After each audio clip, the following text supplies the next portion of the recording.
He was my brother. She was my wife. I was on a trip for work when I got a security alert, motion detected in my bedroom. I watched the footage. He said, "Don't worry, he'll never know. He's too busy saving everyone else." When I got home, I didn't say a word.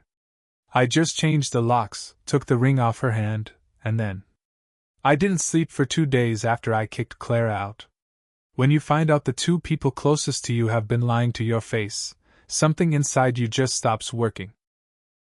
I went through the motions, made coffee I didn't drink, stood in the shower till the water ran cold, stared at the same wall for hours. Then I opened that damn footage again. I watched it from the beginning to the end this time. She kissed him like she used to kiss me. He touched her like he owned her. When it was over, he walked around my bedroom naked like he'd done it 100 times. He even opened my dresser, grabbed one of my shirts, and put it on. That's when I decided this wasn't just cheating. It was mockery. They didn't sneak around because they were scared. They did it because they thought I was too blind to notice. Because I was always the one working nights, picking up double shifts, missing birthdays, anniversaries, getaways. Always the selfless one. The guy who saved strangers but didn't notice his own house was on fire. They counted on that.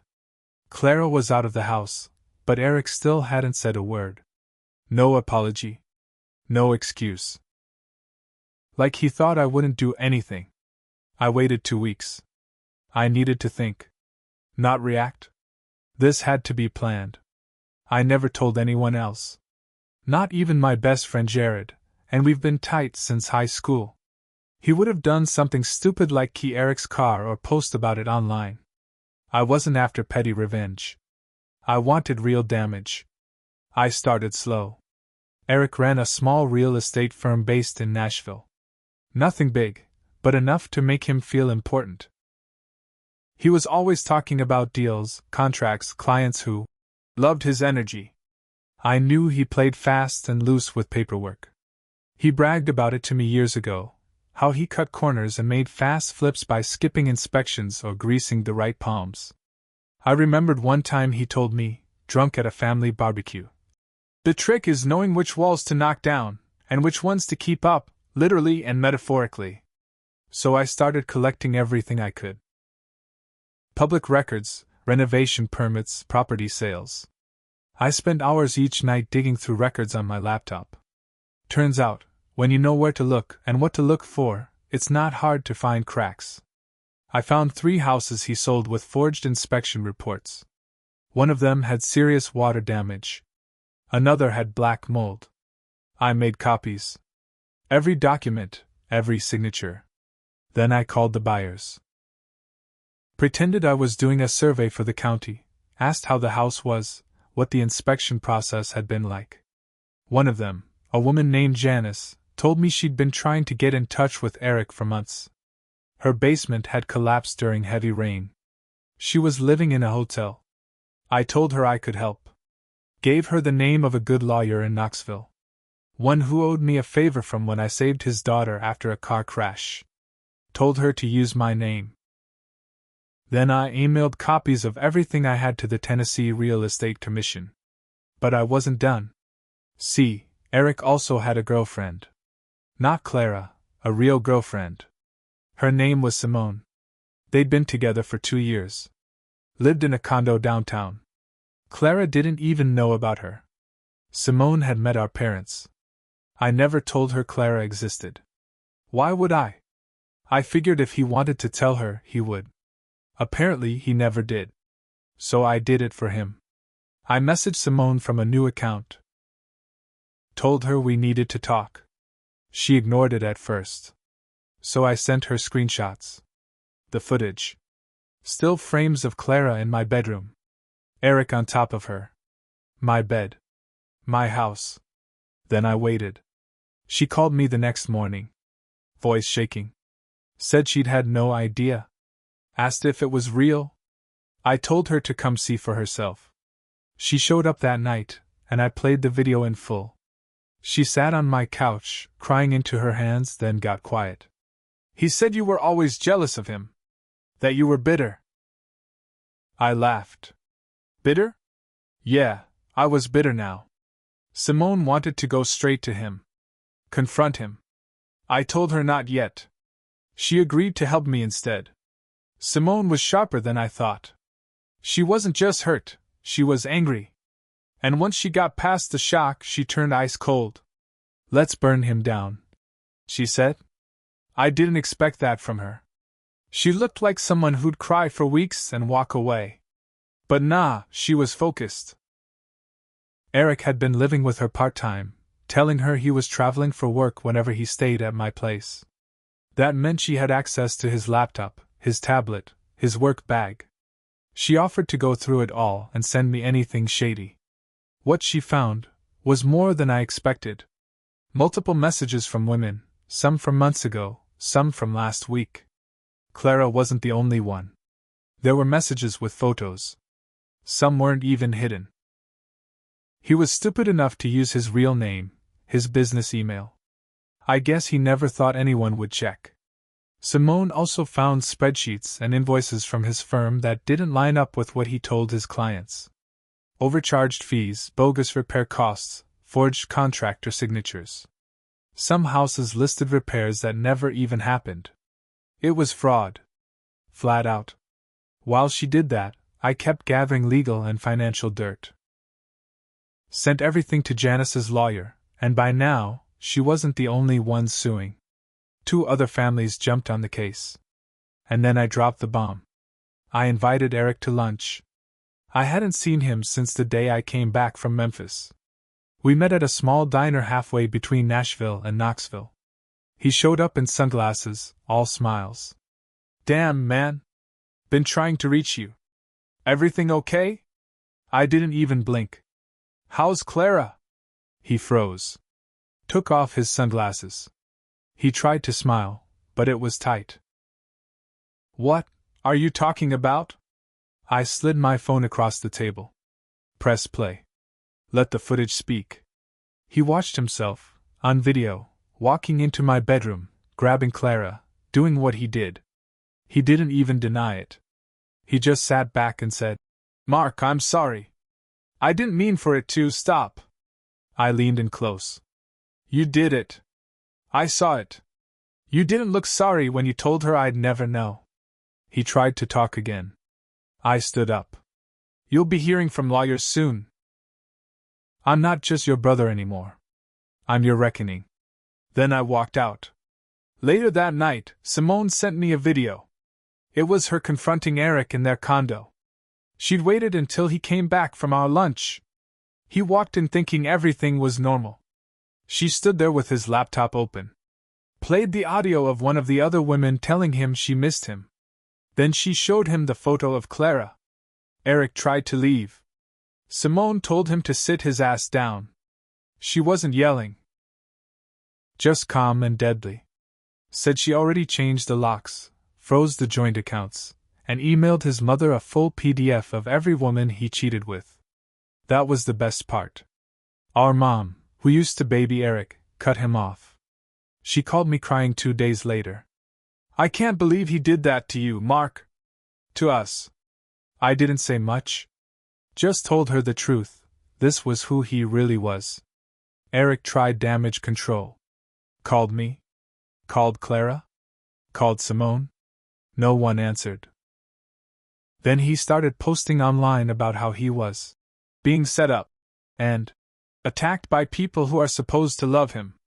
Didn't matter. His business started crumbling. Clients backed out. Lawsuits were filed. News started spreading in the local real estate circles. He lost a big contract with a commercial developer after Janice's lawyer sent a warning letter. Then the audit started. Simone leaked the financial files to the IRS tip line. Told me she'd been wanting to do it for weeks. 3 weeks after Simone reported him to the IRS, I got a message from an unknown number. It was Clara. She didn't say hi. Didn't even ask how I was. I know you're behind all of this. Eric's life is falling apart. That was the whole message. No apology. No ownership. I didn't answer. 2 days later, she showed up at my work. She waited outside the ambulance bay. My partner Reggie spotted her first. "Yo, man, your ex is out front. She looks pissed." I walked out.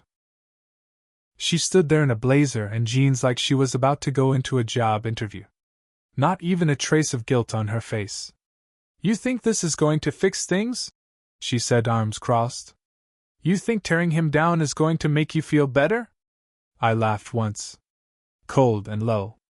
"You cheated with my brother in our bed. You don't get to lecture me." She stepped forward. "You ruined him, Mark. He's getting sued. The bank's freezing his accounts. The IRS is calling. He ruined himself." I just brought it into the light. She looked me dead in the eye. He was the only one who ever really understood me. I didn't even blink. Then go be with him. Go share his new one-bedroom apartment. He's gonna need help paying rent soon. She slapped me. Right there in front of my coworkers. Then stormed off. I didn't even touch my face. Reggie was still watching from the bay. "Yo. You good?" "I'm fine. You want me to do something?" "Nah. Let her dig her own grave." But here's where it took another turn. A week later, I got a call from Simone. She sounded weird, nervous. "Eric showed up at my office. He looked off. Said you were setting him up, that you were obsessed with ruining his life." He was sweating. Rambling. I had to get security to walk him out. Later that night, I saw his car parked near my house. Not in my driveway, across the street. Parked under a tree, half hidden. It sat there for 2 hours. I didn't move. Didn't call anyone. I just watched. Eventually, he drove off. The next day, I installed new cameras, brighter lights, reinforced the locks. I started carrying my off-duty weapon everywhere. I've seen what desperation does to people. And Eric was falling apart. I kept digging, now for protection. Turns out, he'd already defaulted on 2 loans. One of his rental properties got condemned. A tenant had filed a complaint over a broken gas line that never got fixed. Everything he built was unraveling.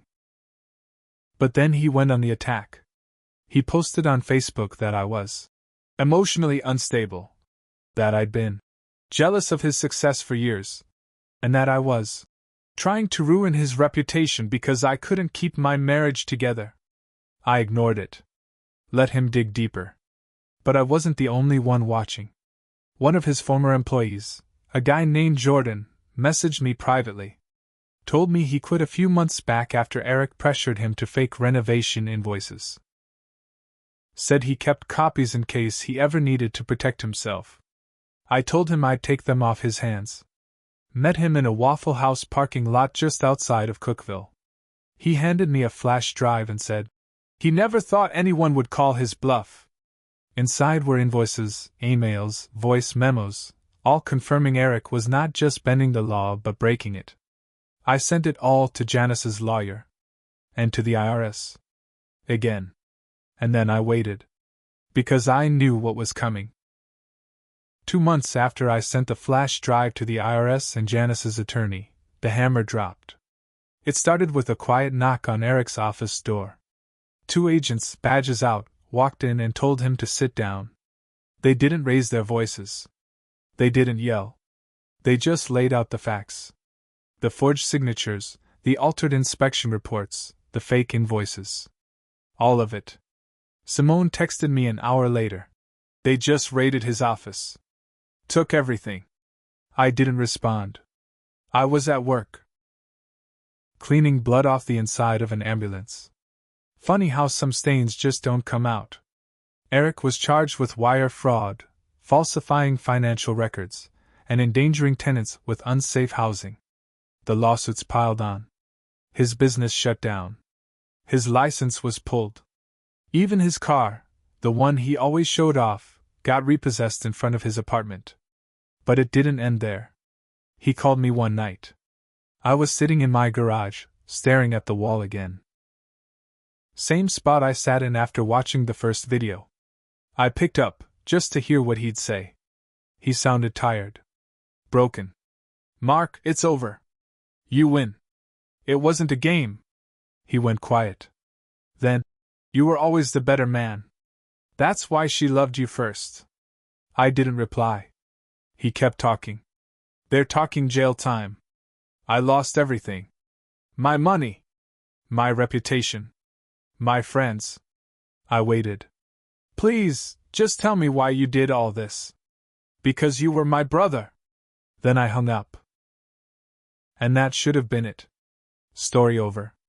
Revenge delivered. But life doesn't tie things up so clean. Clara messaged me again, this time from a different number. She was living with her sister in Charlotte. She had no job, no money, no ring. She said she wanted to talk in person. I told her no. She said she was ready to take responsibility. I told her too late. 2 weeks later, my parents held a family dinner. Just the four of us. Mom, Dad, me, and Eric. I didn't want to go. But I did. I think part of me needed to see what was left of him. He looked like hell. Lost weight. Face pale. Hands shaking. Barely touched his food. He tried to make small talk. Our mom did most of the talking. She kept looking at me like I was supposed to fix him. I finally said what no one else would. You slept with my wife. You lied. You ruined your business. That's your fault. Mom tried to hush me. I didn't stop. Don't ask me to feel sorry for him. He burned the house down, and now wants to cry about the ashes. Eric just sat there. He didn't even defend himself. Maybe he finally realized there was nothing left to say. I left before dessert. I drove around for a while after that. No music. Just quiet. That's when it hit me. I didn't feel good. I didn't feel proud. I just felt tired. Revenge doesn't fix betrayal. It doesn't make the hurt vanish. It just gives you something to do while you're bleeding. The lawsuits went through. Janice won her case. The other families got payouts from what was left of Eric's frozen accounts.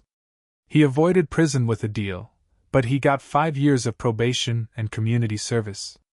Couldn't own or manage a real estate business ever again. Simone moved to Denver. She said she needed a fresh start. We kept in touch for a while, then drifted. No bad blood. Just distance. Clara never came back. But I learned something I didn't expect. Even though I got revenge, I wasn't innocent in all this. I ignored signs. I chose work over my marriage more times than I can count. I made it easy for them to lie to me. That doesn't excuse what they did. Not by a mile. But it reminded me that revenge isn't about justice. It's about control. Taking back what was ripped away. I sold that house 6 months later. I couldn't sleep there anymore. Every corner reminded me of what used to be. I bought a small place near the lake. Quiet. Simple. Sometimes I still get security alerts late at night. And sometimes I still watch. But now there's no motion. Just silence. And I can live with that.